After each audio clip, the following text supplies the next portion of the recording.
اعوذ باللہ من الشیطان الرجیم بسم اللہ الرحمن الرحیم الم تر الى الذین خرجوا من دیارهم وهم الوف حذر الموت فقال لهم اللہ موتوا ثم احیاهم ان اللہ لذو فضل علی الناس ولكن اکثر الناس لا یشکرون۔ السلام علیکم ورحمۃ اللہ وبرکاتہ، نحمدہ ونصلی علی رسولہ الکریم، اما بعد فاعوذ باللہ من الشیطان الرجیم، بسم اللہ الرحمن الرحیم، رب اشرح لی صدری ویسر لی امری واحلل عقدۃ من لسانی یفقہوا قولی، ربنا زدنا علما، آمین۔ میری پیاری بہنوں، کیسے ہیں آپ؟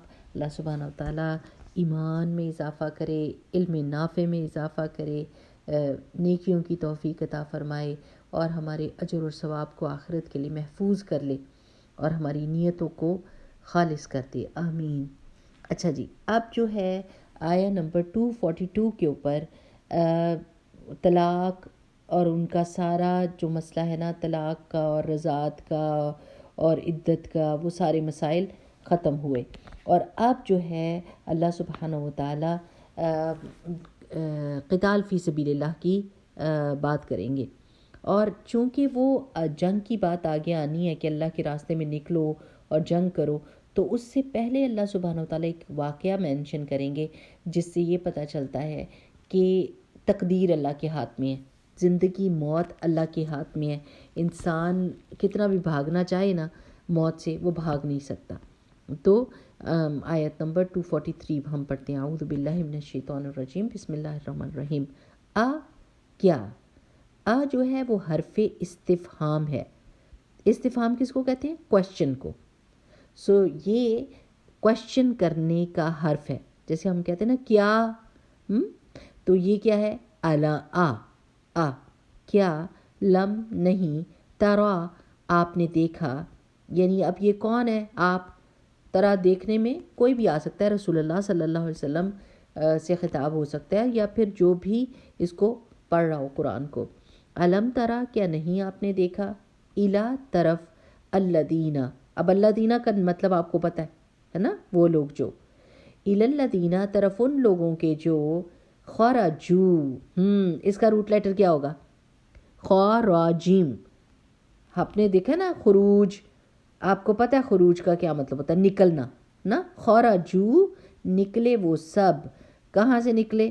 من سے، دیارہم، اپنے گھروں سے، دار کی جمع دیار، ٹھیک ہے نا، اور روٹ لیٹر اس کا ہوگا دال، واو اور را، ٹھیک ہے۔ دور، آپ کہتے ہیں نا دور چل رہا تھا، شاعری کا دور چل رہا تھا، تو دار کو اس لیے دار کہتے ہیں، گھر کو دار اس لیے کہتے ہیں کیونکہ اس میں دور چلتا رہتا ہے، بندہ آتا ہے جاتا ہے، آتا ہے جاتا ہے، ادھر ہی چکر کاٹتا رہتا ہے ٹھیک، تو دار واحد ہے اور دیار جمع ہے۔ دیارہم، اپنے گھروں سے، اس حال میں کہ، اب واو کا مطلب اور بھی ہوتا ہے اور واو حالیہ بھی ہوتا ہے، یعنی وہ حال بھی بتاتا ہے۔ اس حال میں کہ، ہم وہ سب، الوفن، ہزاروں کی تعداد میں تھے۔ الوف الفن کی جمع ہے، الف 1000 کو کہتے ہیں، اور الوف بہت سارے ہزار، ٹھیک ہے۔ کس وجہ سے نکلے؟ حذرا، ڈر کی وجہ سے، الموتی، موت کے۔ پھر قولا، کہا، لہم، ان سب کو، اللہ نے، موتو، مر جاؤ تم سب کے سب، یعنی اللہ کا حکم آ گیا موت کا، اور اللہ تعالیٰ نے کیا کہا؟ موتو، مر جاؤ تم سب کے سب۔ ثم، پھر، احیاہم، احیا کا روٹ لیٹر یا ہے، ہا اور 2 یا، ٹھیک ہے۔ حی، اللہ کا نام کیا ہے؟ الحی، ہمیشہ زندہ ہے، زندہ ہے، تھا، زندہ رہے گا، ہمیشہ زندہ رہنے والا، ٹھیک ہے۔ حیا بھی ہا یا سے ہوتا ہے، حیا جو نہیں ہوتی ماڈسٹی، وہ بھی ہا یا سے روٹ لیٹر ہے، لیکن یہ سب روٹ لیٹر کے میننگ سے جڑے ہوتے ہیں، چاہے حیا ہے، حیا بھی انسان کو حیات دیتی ہے نا، شرم انسان کو زندگی دیتی ہے، اور زندگی حیات کا روٹ لیٹر بھی حیا ہے. اینی ویز پھر کیا ہوا؟ پھر اللہ تعالیٰ نے ان کو زندہ کر دیا.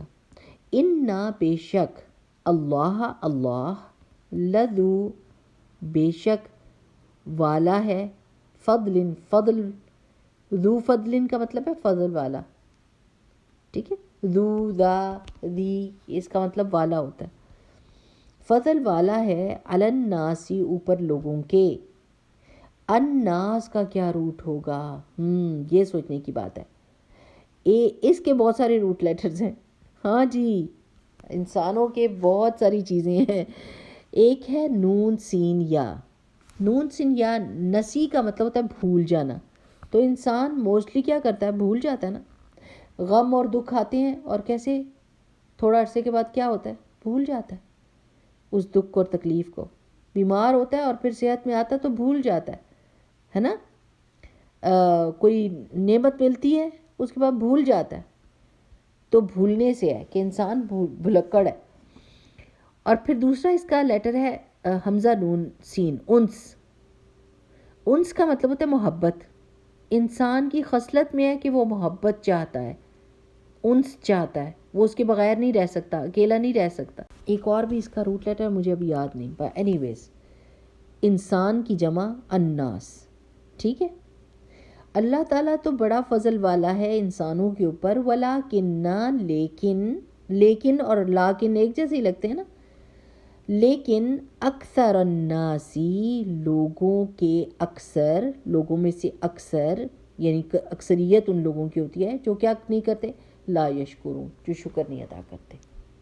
اب یشکرون کا روٹ لیٹر کیا ہوگا؟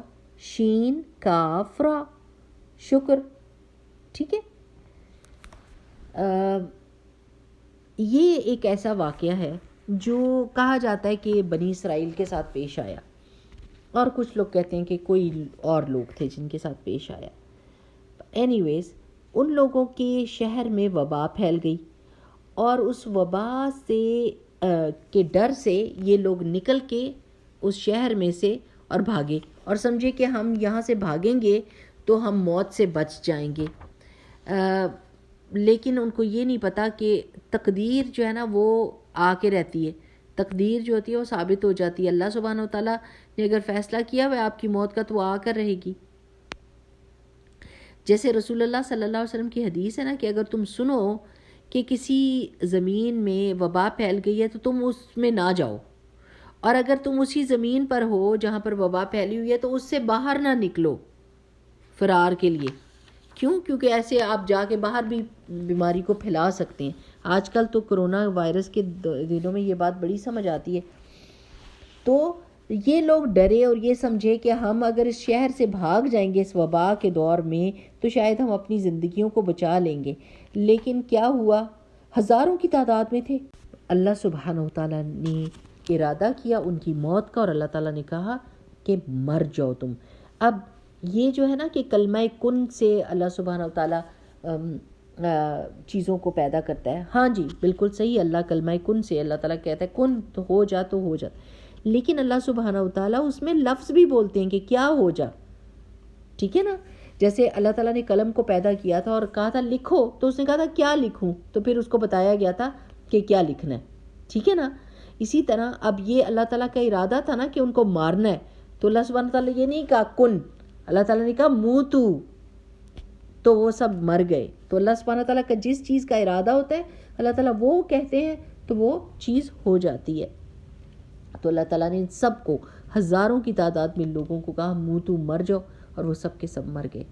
اب یہ کہا جاتا ہے کہ یا تو بنی اسرائیل کی یہ واقعہ ہے تو بنی اسرائیل کے پیغمبر کی دعا سے، یا ویسے ہی اللہ سبحانہ و تعالیٰ نے انسانوں کی بعث بعد الموت کے اوپر ایمان کے لیے ان کو دوبارہ زندہ کیا، ٹھیک ہے نا. یعنی یہ دونوں چیزیں پائی جا سکتی ہیں کہ اللہ سبحانہ و تعالیٰ نے ان کو، جیسے آپ کو پتہ نا کہ بنی اسرائیل کے بھی وہ لوگ جو حضرت موسیٰ کے ساتھ گئے تھے تو وہ مر گئے تھے، لیکن اللہ سبحانہ و تعالیٰ نے ان کو دوبارہ سے زندہ کیا تھا، اور ہر بندہ اٹھتا تھا اور اپنے سامنے دوسرے مرے ہوئے بندے کو زندہ ہوتا ہوا دیکھتا تھا. تو اور یہ بھی آپ نے سنا ہوگا کہ وہ جو اصحاب کہف ہیں، اصحاب کہف کے زمانے میں وہ کیا ہوا تھا کہ جب وہ سو گئے تو بہت صدیوں کے بعد ایک ایسا بادشاہ آیا جو مسلمان تھا، اور وہ دیکھتا تھا کہ اس کی رعایا میں موت کے بعد کی زندگی پر ایمان چلا گیا اور لوگ اس پر ایمان نہیں رکھ رہے. تو اس نے دعا کی تھی کہ اللہ تعالیٰ کوئی ایسی نشانی دکھائیں جس کی وجہ سے لوگوں کو یہ یقین ہو جائے کہ آپ نے دوبارہ ان کو زندہ کرنا ہے موت کے بعد. تو اللہ سبحانہ و تعالیٰ نے اصحاب کہف کو زندہ کیا تھا اور لوگوں کا ایمان بحال ہو گیا تھا.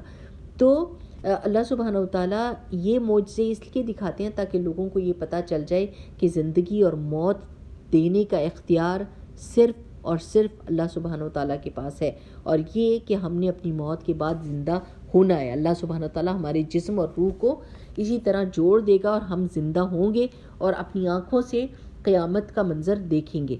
اللہ سبحانہ و تعالیٰ ہم سب کے لیے آسانی کرے.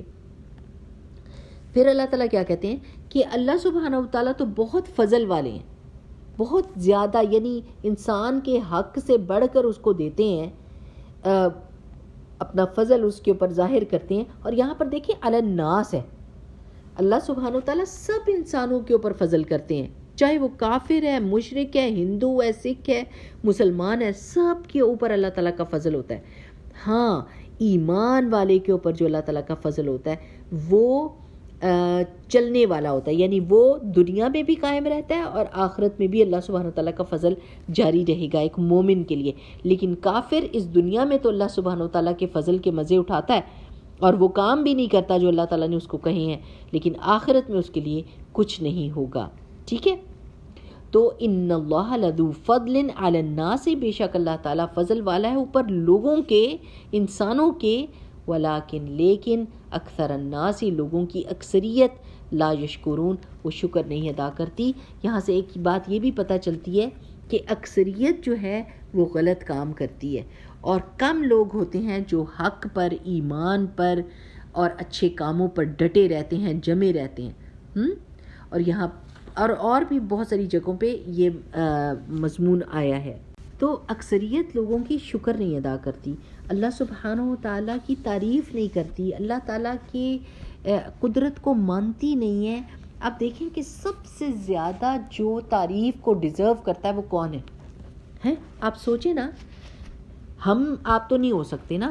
کیوں؟ کیونکہ اگر میں کہوں کہ میری شکل بہت پیاری ہے تو کس نے دی؟ اللہ تعالیٰ نے دی ہے، میرا تو اس میں کوئی کمال ہی کوئی نہیں. اگر میں کہوں کہ میں عقل مند بہت ہوں تو اللہ سبحانہ و تعالیٰ نے یہ عقل دی ہے. جس وقت اللہ سبحانہ و تعالیٰ یہ طاقت چھین لیتا ہے تو پی ایچ ڈی کیے ہوئے لوگ بھی اپنے گھر کا پتہ بھی بھول جاتے ہیں، یعنی ایسی ان کو بیماری ہو جاتی ہے کہ وہ بھولنے کی بیماری ہو جاتی ہے. اور اتنی تعلیم اور اتنی ڈگریاں وہ سامنے پڑھی ہوں، کوئی کام نہیں آتی نا، ہے نا. تو اگر آپ اپنی زندگی کے کوئی بھی پہلو کو لے لیں نا تو آپ کوئی بھی تعریف ڈیزرو ہی نہیں کرتے، کیونکہ آپ خود فقیر ہیں، آپ کو کسی نے دیا ہوا ہے یہ ساری چیزیں، یہ ساری نعمتیں، یہ ساری صلاحیتیں، یہ سب کسی کی دی ہوئی ہیں. تو جس نے یہ صلاحیتیں دی ہوئی ہیں اور جو آپ کو اپنے فضل سے کھانا پینا، دیکھنے کی صلاحیت، سننے کی صلاحیت، بولنے کی صلاحیت، سانس لینے کی صلاحیت دے رہا ہے، جو آپ دنیا میں کام کر رہے ہیں اپنے اور ان کاموں کو ہونے دیتا ہے، اللہ سبحانہ تعالیٰ کی پھر وہ تعریف ہونی چاہیے کہ اور کسی کی ہونی چاہیے. تو سب سے زیادہ بڑا سچ کیا ہے کہ تعریف تو اصل میں الحمدللہ صرف اور صرف اللہ ہی کے لیے. سچ بات ہے، جب ہم سورۃ الفاتحہ پڑھ رہے ہوتے تو ہم کو یہ فیل کرنا چاہیے کس کی تعریف ہے. اب آپ اپنے آپ کو غور کریں، آپ کی زمین پوری کی پوری گیلیکسی میں نظر ہی کوئی نہیں آتی، اور اگر باقی گیلیکسیز آ جائیں اور آپ اپنی زمین کو ڈھونڈنا چاہیں تو وہ ایک نقطے سے بھی چھوٹی بلکہ غائب ہی ہو جاتی ہے. اس نقطے میں میری پیاری بہنوں میں اور آپ کیا ہیں؟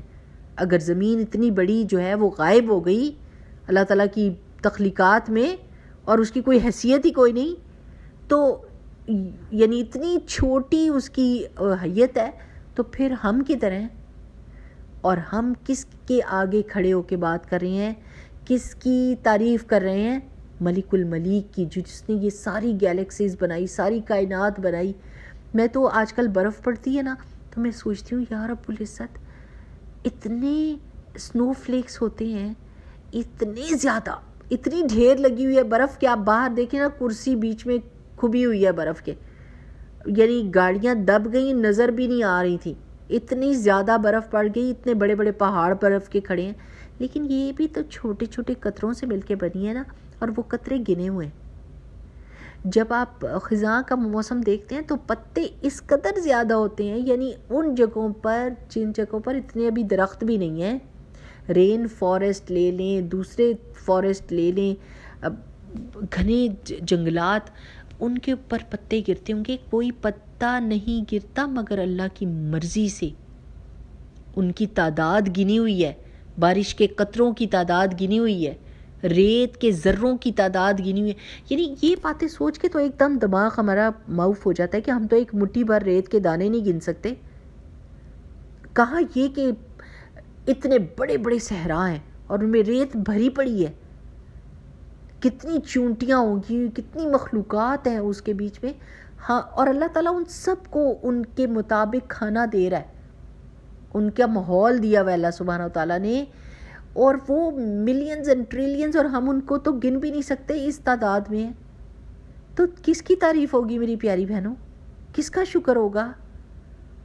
کس کی شان بیان ہوگی؟ وہ جو ان کو پیدا کرنے والا، ان کو پالنے والا ہے، ان کو ہدایت دینے والا ہے کہ کس طرح انہوں نے اپنی زندگی گزارنی ہے۔ تو سب تعریف اللہ کے لیے۔ جب آپ یہ سوچتے ہیں نا تو آپ کو اپنا آپ بہت چھوٹا لگتا ہے۔ پھر یہ جو ہم ہر وقت کرتے رہتے ہیں نا، میں، تو کہتے ہیں نا کہ جو میں بہت زیادہ بکری کرتی ہے اس کو ذبح ہی کر دیتے، تو مارا جاتا ہے وہ بندہ جو میں بہت زیادہ کرتا ہے۔ اصل میں اللہ سبحانہ و تعالیٰ کی تعریف ہے، اور یہ اس آیت سے ہم کو پتہ چلتا ہے کہ جب اللہ تعالیٰ کا حکم آ جاتا ہے نا تو ہم اپنی موت سے بھاگ نہیں سکتے، موت کی تیاری کرنی ہوتی ہے، موت سے بھاگنا نہیں ہوتا۔ کچھ عرصہ ہوا جب ہم کورس کر رہے تھے تو ہماری کلاس فیلو کو انہوں نے بلایا، اور وہ گئیں، اور پھر بعد میں انہوں نے بتایا کہ ان کے گھر ایک بچی پاکستان سے، ایک فیملی آئی ہوئی تھی، ینگ بچی یونیورسٹی کی، اور وہ لڑ کے اپنی ماں سے، وہ اپنے ماموں کے گھر آئی ہوئی تھی، لیکن اس نے اتنی اپنی امی سے بحث کی کہ میں نے اپنی سہیلی کے گھر جانا ہے۔ یہ جو خاتون ہماری کلاس فیلو تھی، ان کے گھر آنے کے لیے کہہ رہی تھی، میں نے ان کے گھر جانا ہے، وہ آخر تنگ آ گئے، انہوں نے کہا چلو جاؤ، اور وہ چھوڑ کے اس کو گئے ہیں۔ اگلی صبح یہ اٹھ کے اپنی سہیلی کے کپڑے دیکھ رہی کہ تمہارے کپڑوں میں سے کون سے کپڑے پہن کے میں تمہارے ساتھ تمہاری یونیورسٹی جاؤں، اور یہ جو ہماری کلاس فیلو تھی یہ دیکھتی ان کو نکلی ہیں باہر، اور بعد میں پتہ چلا کہ گاڑی کا، وہ جا رہی تھی اپنی یونیورسٹی، تو گاڑی کا ایکسیڈنٹ ہوا، اس نے بیلٹ نہیں باندھی ہوئی تھی، دروازہ کھلا، یہ گری اور گاڑی اس کے اوپر، اور وہ لڑکی مر گئی۔